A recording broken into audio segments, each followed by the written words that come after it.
Mitt Romney is trying to get back on the winning track, but has Rick Santorum stolen his thunder? Our favorite two political people, Lenny McAllister and Maria Cardona, are strapping up and ready to go. They're going to help us answer all of those questions. Coming up, stay with us. Seems to have changed a bit with this week's results from Minnesota, Colorado, and Missouri. Rick Santorum swept them all. We get results from Maine tonight. He's not going to win tonight, but we'll find out who does. Joining me now, CNN political contributor and Democratic strategist Maria Cardona, and Republican analyst Lenny McAllister, who's in Chicago. Let's start with this week's results with Santorum. A lot of momentum, but is this a blip or is this a sea change for conservative voters? Lenny?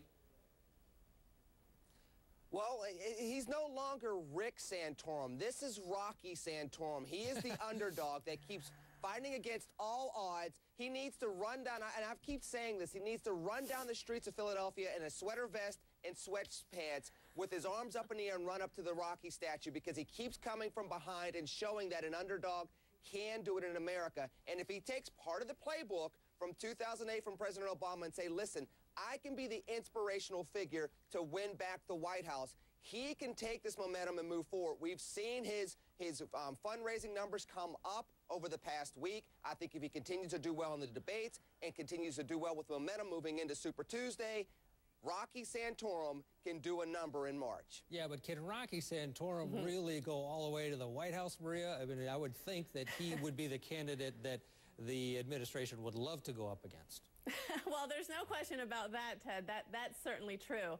Now, the surge is for real, and I think that Mitt Romney and Newt Gingrich need to take him seriously, and clearly they are, because we're seeing now that Mitt Romney is focusing all of his fire on Rick Santorum, which means that they are taking him seriously. What we've learned from this political season is that conventional wisdom has just completely gone out the window, and who knows what's going to happen.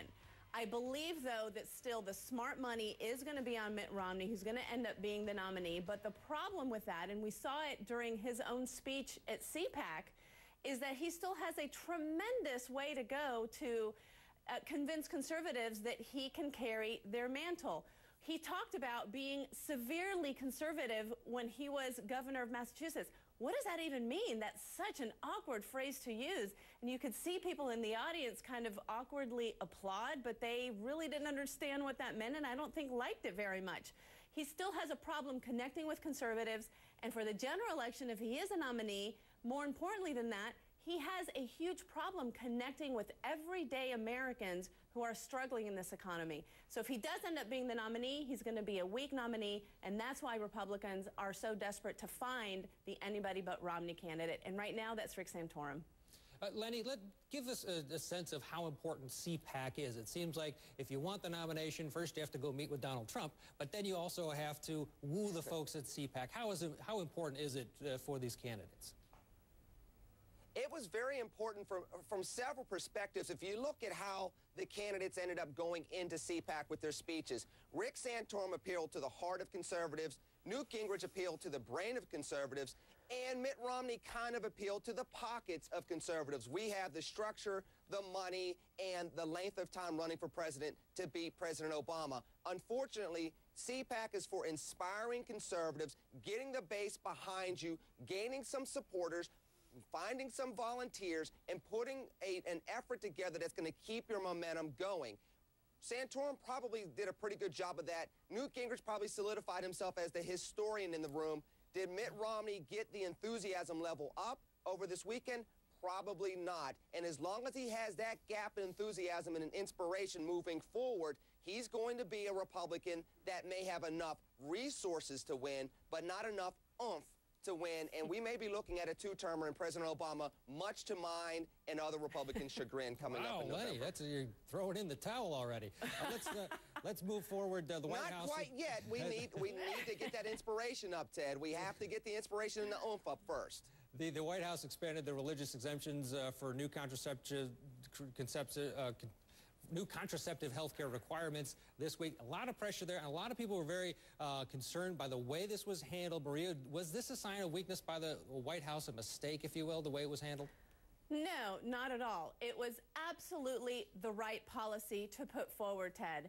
And maybe what they should have done better is have the conversations with the Catholic leaders beforehand to make them understand that this was not the government trying to come in and be the bully and telling them what to do and trample on their religious freedoms. We saw with the compromise or with the accommodation that what they are trying to do is actually keep the insurance companies and keep insurance plans from discriminating against women who want to have access and need to have access to preventative and life-saving health services and contraceptive medicines, which mainly 99% of American women at one point have taken contraceptives in their lives. And this is frankly something that not only the majority of Americans agree is the right thing to do, the majority of women think it's the right thing to do, and the majority of Catholics think it's the right thing to do. So I think what this showed is that this president puts policy before politics and puts the welfare of women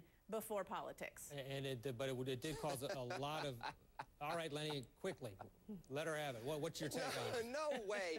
The bottom line is this president absolutely puts politics above policy. He tried to bully the Catholic Church and all of a sudden realized that, you know what, the Catholic Church, they may fight amongst themselves, but they do not want the United States government telling them what canonical law should be. Even those twice-a-year Catholics, Easter and Christmas, do not want the president telling the Pope what the policy should be. And the president lost on this. If it was such a good move by the president, why didn't he do this first? Why did he have to backtrack and then compromise? This shows exactly why Republicans, although we're still fighting amongst ourselves, still have a lot of hope going forward that we can win the presidency in November if we get our acts together. All right, one more quick thing before we let you go.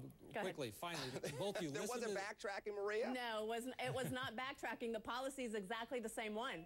He had to come out and compromise, Maria. You absolutely backtracked and stumbled on this and subsequently had to compromise on this. No, it was an accommodation, and the policy is exactly the same one. It does not let insurance companies discriminate against women. It shifts the momentum.